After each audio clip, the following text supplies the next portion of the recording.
10 రోజుల్లో పరిష్కరించండి. కుండపోత వర్షం. హైదరాబాద్ ఫుల్ టైమ్ కమిషనర్గా ఆమ్రపాలి. చిత్రపూర్లో విల్లాలు కూల్చివేత. సో వీటన్నిటికీ పర్మిషన్లు అయితే వీళ్ళే ఇస్తారు, మళ్ళీ వీళ్ళే వచ్చి కూలుస్తారు, మళ్ళీ సేమ్ ఆఫీసర్ రాడు, ట్రాన్స్ఫర్ వెళ్ళిపోతాడు. మరో ఘోరం జరిగేదాకా చూస్తూ ఉండాలనా?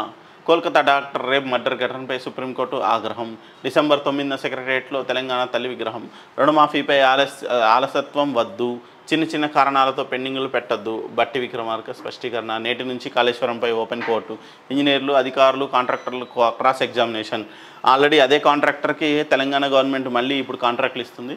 సో 4 గంటల కుండపోత, తెల్లవారుజామున 4 నుంచి 8 వరకు భారీ వాన. ఫోన్ ట్యాపింగ్తో మాకు సంబంధం లేదు. ఇది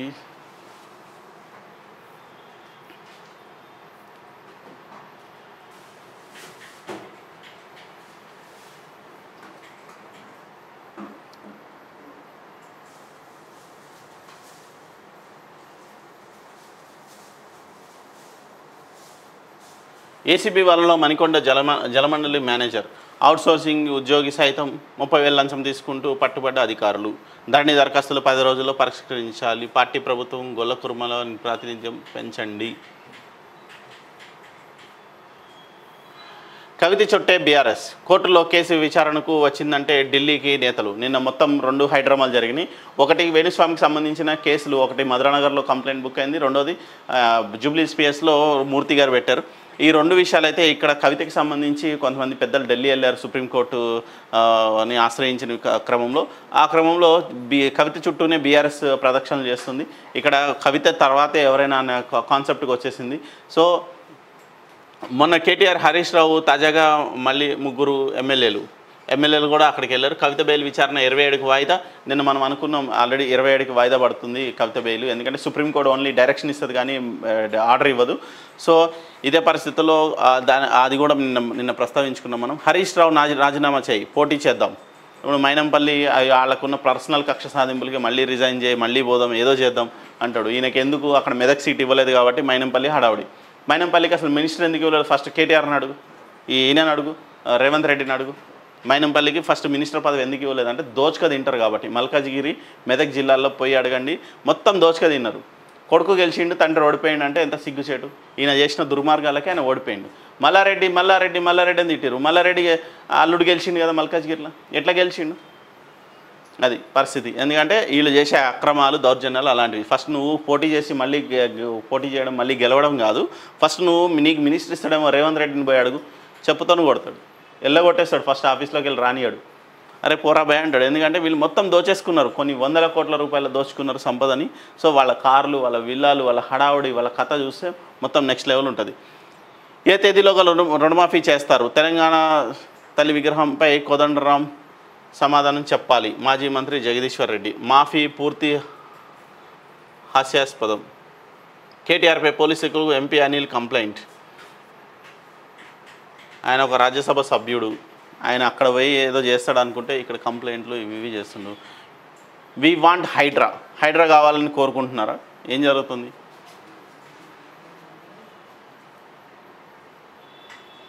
కెనడాలో విద్యార్థుల కష్టాలు. న్యాయం అందించడంలోనూ పక్షపాతమా? న్యాయమైన పరిశోధన లేకుంటే.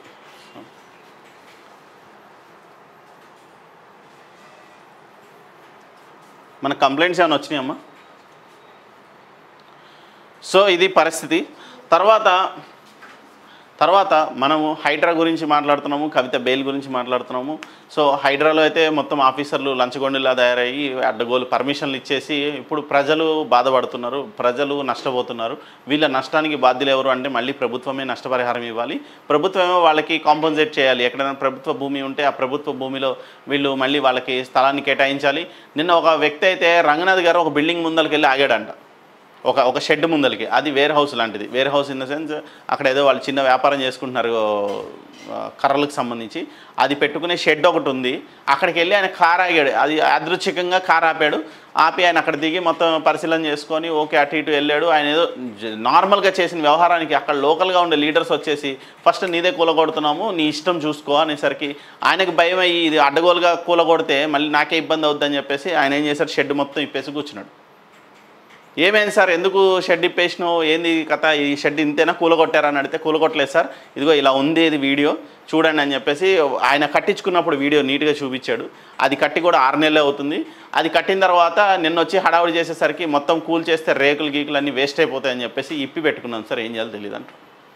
అలాంటి పరిస్థితి, అలాంటి భయానక పరిస్థితుల్లో అక్కడ వాణినగర్, అమీన్పూర్ వాణినగర్కి సంబంధించిన చాలామంది బాధితులు, 23 వెంచర్లకు సంబంధించిన బాధితులు, అక్కడ చిన్నపిల్లలు చెప్తున్నారు, 18-20 ఏళ్ళ పిల్లలు చెప్తున్నారు, ఇక్కడ మేము క్రికెట్ ఆడుకునే వాళ్ళమన్నా, ఇక్కడ మేము గుడి వెనకాల కూర్చొని ఆడుకునే వాళ్ళమన్నా, ఇప్పుడు అంతా వాటర్ వచ్చేసింది. వాటర్ ఎక్కడి నుంచి వచ్చిందంటే మొత్తం మళ్ళీ కంపెనీల నుంచే వచ్చింది. సో ఈ కంపెనీల నుంచి వచ్చిన వాటర్తో చెరువు నిండిపోయింది, అక్కడ పొల్యూషన్ ఉంది, అసలు గందరగోళంగా ఉంది అక్కడ పరిస్థితి. సో వాణినగర్ ప్రజలే కాదు, ఇక్కడ హైడ్రాకి సంబంధించి చాలామంది బాధితులు బయటకు వస్తూ ఉన్నారు. అది అసలు చెరువు అని తెలియని వాళ్ళు కూడా ఇప్పుడు తెలుసుకుంటున్నారు, అసలు ఇది చెరువు మాకు తెలియకుండా ఇక్కడ ఇల్లు కట్టుకున్నాం, మరి మాకు అమ్మింది అయితే సో వెంచర్ వాళ్ళే, ఇది వెంచర్ అంటేనే కొన్నాం, తెలియక మోసపోయినామా అని. వాళ్ళ పైన కాకుండా ఫస్ట్ ఏదైతే 5 కోట్ల పైన ఉంటాయో విల్లాస్ కానీ పెద్ద పెద్దవి చెరువుల్లో కట్టిన 5 కోట్లు 10 కోట్ల వాల్యూతో ఉన్నాయో వాటిపైన ఫస్ట్ కొరడా జుల్పించాలి హైడ్రా. ఎందుకంటే వీళ్ళు 100-200 గజాల్లో ఇల్లు కట్టుకున్న వాళ్ళకి సరైన అవగాహన ఉండదు. కానీ అంత 5 కోట్లు 10 కోట్ల రూపాయల ఇన్వెస్ట్మెంట్ చేసి పెద్ద పెద్ద విల్లాలు కడుతున్నారు FTLలో. అలాంటి విల్లాల పైన దృష్టి పెడితే హైడ్రా రంగనాథ్ గారు వాళ్ళకి అవేర్నెస్ ఉంటుంది, వాళ్ళకి తెలిసి కూడా కట్టిన వాడిని వెళ్ళి కూల్చండి. ఫస్ట్ 5 కోట్లు 10 కోట్లు బడాబాబుల్ని వెళ్ళి కూలిస్తే ఇండస్ట్రియలిస్టులని, వాళ్ళకి సంబంధించిన పెద్ద పెద్ద ఆస్తి పరులని, ఎందుకంటే కొన్ని 100 కోట్ల ఆస్తులు పెట్టుకొని పెద్ద పెద్ద విల్లాలు కట్టుకున్న వాళ్ళు అటు గండిపేట సైడ్ చాలామంది ఉన్నారు. గండిపేటలో గజం 1,00,000-1,50,000 పలుకుతుంది. నార్సింగి ఇట్లా చాలా ఏరియాస్లో FTLs నింపేసి ఇల్లు కట్టుకున్న వాళ్ళ ఇల్లులు మీరు కూల్చి తర్వాత పేద ప్రజల జోలికి వస్తే బాగుంటుంది. సో వాళ్ళు కూడా సహకరిస్తారు, కాకపోతే వాళ్ళని కాంపన్సేట్ చేయాలి, ప్రభుత్వాలే కాంపన్సేట్ చేయాలి.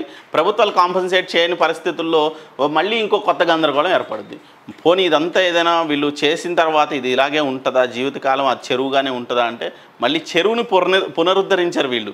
చెరువుల దుస్థితి ఎంత దారుణంగా ఉందంటే నిన్న మేము వీడియోలో చూసాము, మీకు వీడియోలో కూడా చూపించాము. మొత్తం కలుపు మొక్కలు, మొత్తం స్క్రాబ్ చెత్త ఒక ఒడ్డుకు వచ్చేసి గందరగోళంగా దుర్వాసన వస్తూ ఉంది.